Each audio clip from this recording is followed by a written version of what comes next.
how to loop video in CapCut. So let's get started. Firstly, open the CapCut app on your mobile device, then tap on the plus icon or the new project button to start a new project. So once the video is imported, it will appear in your project timeline at the bottom of the screen. So simply tap on the video in order to make a copy out of it.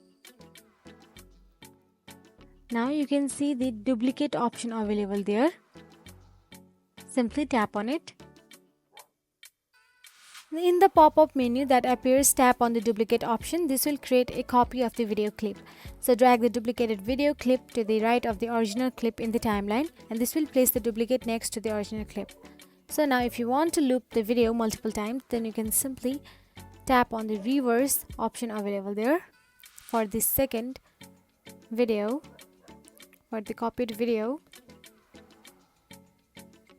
So now after you reverse the video, you can tap on the play button to preview your video loop and make sure it looks the way you want. You can edit the video according to your preferences as well by all of the editing tools available in the CapCut. So once you are satisfied with the loop, tap on the export or save button to export your video, which is available in the top right corner. So that is it. By following these steps, you can easily loop a video in CapCut and create a seamless loop effect for your projects.